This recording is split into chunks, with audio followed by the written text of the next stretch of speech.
Salut à toi et bienvenue sur ce Focus Crypto. Comme le nom du format l'indique, dans cette vidéo on va se concentrer sur un sujet en lien avec l'écosystème crypto et blockchain, et je vais donc pouvoir te faire des analyses un peu plus approfondies que ce que je peux faire sur le récap crypto.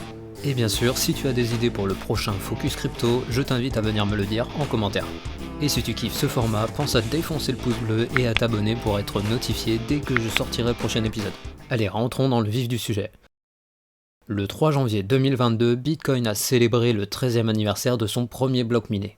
Et bien que de nombreuses personnes dans la population soient toujours sceptiques sur le projet de Satoshi Nakamoto et que la Chine l'ait carrément banni, le réseau Bitcoin est toujours debout et il gagne même en force à chaque année qui passe. La question de base, c'est pourquoi une idée venant d'un groupe de cypherpunk, anarchistes, libertariens, appelle-les comme tu veux, pourquoi cette idée est toujours là après 13 ans d'existence et commence même à avoir des répercussions géopolitiques.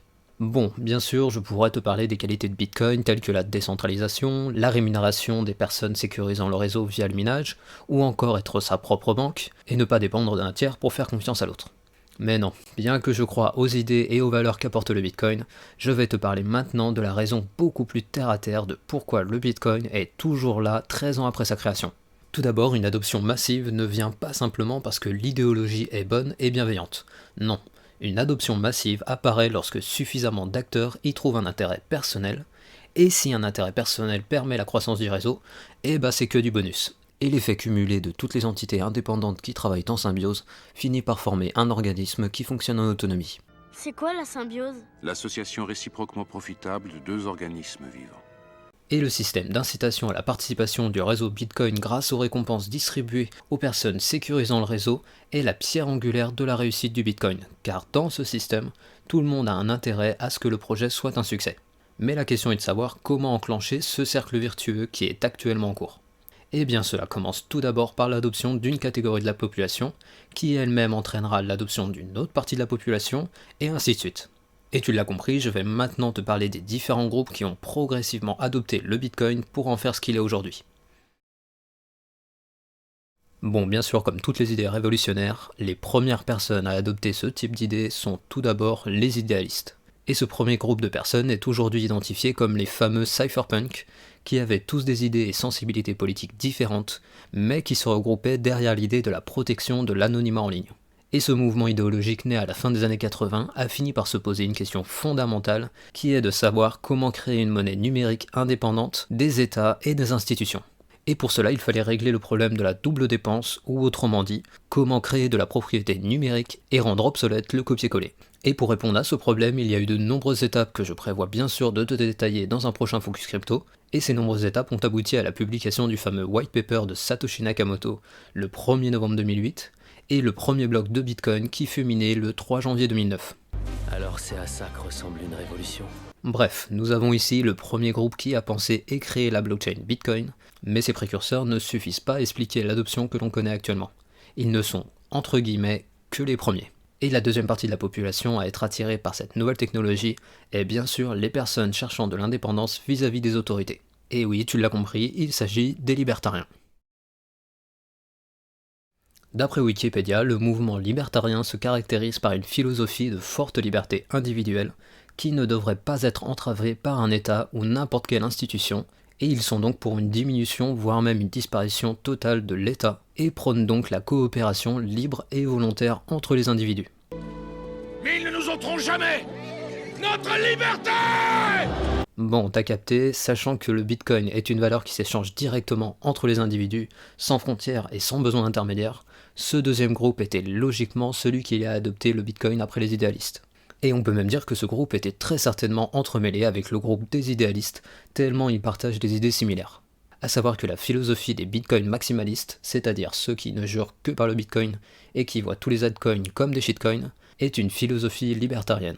Et l'un des exemples parfaits de l'utilisation libertarienne du Bitcoin est la plateforme Silk Road entre 2011 et 2013, où il était possible d'échanger des BTC contre de multiples produits considérés comme illégaux par les États. Bref, à cette époque, le Bitcoin commençait déjà à être utilisé, mais souffrait bien sûr d'une très mauvaise image et était considéré comme la monnaie du Darknet. Donc jusque-là, on reste dans un cercle assez restreint de personnes utilisant ce réseau, et on est encore très loin d'un pays entier qui adopte le Bitcoin comme monnaie légale. Mais c'est à partir de là que le Bitcoin commence à sortir de l'ombre et à intéresser le prochain groupe qui l'adoptera. Et ce groupe est représenté par les fameux hodlers. Ce groupe de personnes est apparu suite aux fortes prises de valeur et les fortes corrections qui suivèrent ces phases de rallye. Et les premiers hodlers sont apparus sur Reddit. C'est d'ailleurs de là que vient le terme hodler, qui est simplement une erreur de frappe d'un mec qui avait un peu trop bu de whisky en 2013. Le discours de ces hodlers était qu'ils avaient foi dans le projet de Satoshi Nakamoto, et que le Bitcoin ne pouvait que prendre en valeur dans le temps, et donc il est inutile de chercher à faire du trading, et il suffit de garder ses Bitcoins et être patient. A savoir que ce groupe est à l'origine du lexique des cryptos que l'on utilise actuellement, comme hodler ou encore le fameux to the moon. Et cette base commune de termes spécifiques a permis aux utilisateurs de ce réseau de créer une communauté avec son propre langage et ainsi un sentiment d'appartenance à quelque chose de plus grand que soi. Certains parleront de religion, voire même de secte, mais personnellement je parlerai plutôt de communauté. Bref, avec ce groupe on est sur des personnes qui croyaient dans l'idéologie développée par les cypherpunks et Satoshi Nakamoto, mais qui avaient aussi un fort attrait pour le potentiel de gains financiers que pouvait leur apporter cet investissement. Donc ici on commence à voir que le Bitcoin permet de marier les intérêts personnels aux intérêts de la communauté. Et c'est là que se fait la transition entre l'idéologie et le pur aspect financier avec le prochain groupe qui lui est simplement là pour l'argent et ne prend pas en considération les idées. Tu l'as compris, le quatrième groupe est celui des parieurs. Bon, tu l'as compris, ce groupe est très loin des idées originelles de Satoshi Nakamoto, mais il participe également à l'adoption du Bitcoin. Je m'explique. L'objectif pour ce groupe est de simplement acheter à un bas prix et revendre quand le prix monte pour générer du profit. Avec cette méthode, il y a bien sûr une grande partie des traders qui se font plumer, et les meilleurs qui sont souvent des professionnels parviennent à générer des profits monstrueux grâce à l'extrême volatilité du Bitcoin, surtout dans ces 10 premières années. Mais à partir de là, la question c'est quel est le signal envoyé aux professionnels du secteur financier traditionnel ? Eh bien le signal est très clairement qu'il est possible de faire de l'argent grâce au Bitcoin en tradant, voire même en manipulant un peu le cours du Bitcoin. Pourquoi tu le fais, toi? Le fric. Pourquoi d'autre?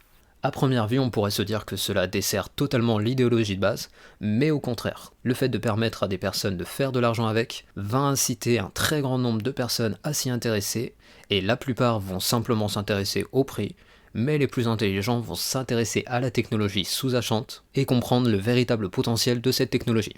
Et de cette manière, tel un cheval de Troie, le Bitcoin débarque dans les institutions qui commencent elles-mêmes à remettre en question leur opinion sur cet actif qu'elles considéraient comme un simple jouet pour faire de l'argent. Et les personnes qui ont compris l'intérêt du Bitcoin finiront par l'adopter et participeront même au développement du réseau. Et c'est à partir de là qu'on commence à voir le Bitcoin sortir de sa niche de monnaie de geek ou de hacker. En effet, au fur et à mesure que tous ces groupes ont adopté le Bitcoin, on a eu une forte prise de valeur et également un changement de narratif qui a entraîné l'adoption des investisseurs en quête d'un actif pour équilibrer leur portfolio. Ce groupe de personnes est celui qui va légitimer le Bitcoin en l'incorporant à son portfolio pour des raisons de diversification. C'est-à-dire qu'il y a quelques années, le Bitcoin était décorrélé des marchés traditionnels, ce qui est loin d'être le cas de nos jours. Non, c'est... Oh! Et il permettait aux investisseurs de diversifier leurs investissements, ce qui leur permettait de réduire le risque global de leurs investissements, même si le Bitcoin était considéré comme un actif ultra risqué. De plus, ces investisseurs étaient bien conscients que si un actif est risqué, eh bien le retour sur investissement peut être extrêmement intéressant, et donc il faut mieux y investir un petit peu plutôt que de rester en dehors. Et ce cinquième groupe est finalement celui qui a démontré que le Bitcoin pouvait s'inscrire dans une stratégie d'investissement long terme, et pouvait être utilisé à un niveau institutionnel, qui est d'ailleurs le dernier groupe en date à s'être lancé. Et ce dernier groupe, qui est celui des entreprises visionnaires, est représenté en grande partie dans les médias par MicroStrategy et Tesla. Alors qu'en réalité le nombre de sociétés qui ont investi dans le Bitcoin est bien plus grand que ces deux seules compagnies. A savoir que par exemple MicroStrategy, qui est à la base un éditeur de logiciels et qui, sous l'impulsion de son CEO Michael Saylor, est devenue la société possédant le plus de Bitcoin au monde, avec aujourd'hui 125 051 Bitcoins. Et le cours en bourse de cette société est désormais totalement corrélé au Bitcoin, tellement ils en possèdent. Ce qui veut donc dire qu'aujourd'hui on a des institutions qui vont acheter des actions MicroStrategy juste pour avoir une exposition au Bitcoin indirectement. Et le fait d'avoir eu un grand nombre de sociétés à acheter du Bitcoin durant l'année 2021 a tout simplement démontré que des acteurs suffisamment sérieux faisaient désormais confiance à un réseau décentralisé et sans entité centrale, Et en faisant cela, les institutionnels ont tout simplement approuvé et marqué l'entrée du Bitcoin dans l'économie mondiale, alors qu'il y a tout juste quelques années, il ne s'agissait que d'un truc de geek sur Internet.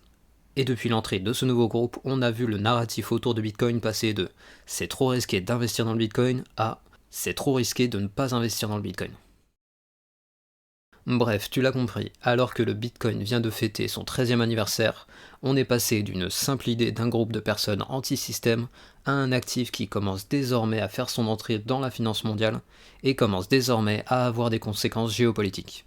Mais attention, à l'heure actuelle, il reste encore beaucoup de chemin à parcourir pour le réseau Bitcoin, car il est toujours considéré comme trop volatile par plusieurs institutions haut placées, qui ne manquent pas de rappeler par exemple au Salvador que l'adoption de cet actif comme monnaie légale est hyper risquée pour l'économie. Mais franchement, quand tu vois l'inflation record dans certains pays comme en Turquie par exemple, on est en droit de se demander si le Bitcoin ne serait pas moins volatile et plus sûr que certaines monnaies d'État. Et en partant de cet état de fait, il semblerait que le Bitcoin soit à l'aube de l'adoption d'un nouveau groupe qui pourrait bien être les pays avec une inflation incontrôlable qui vont chercher à stabiliser leur économie au travers d'une monnaie qui incarne la confiance et la stabilité au travers d'un algorithme immuable et qui a démontré sur ces 13 dernières années que personne n'est parvenu à le mettre à terre et qui pourrait bien devenir le nouveau modèle économique mondial. Are you ready? Mais bien sûr, ce n'est qu'une théorie, donc attendons de voir comment les choses vont évoluer dans les mois et années à venir. Et ainsi se close ce Focus Crypto. Et si tu kiffes ce format où j'approfondis plus l'analyse d'un sujet, pense à t'abonner pour voir le prochain épisode du Focus Crypto. Et je t'invite également à venir me dire en commentaire quels sont les sujets que tu aimerais que je traite pour les prochains épisodes. Et pense également à défoncer le pouce bleu pour montrer que tu kiffes le travail que je fournis dans ce format. Et je te dis à très vite pour le prochain Focus Crypto.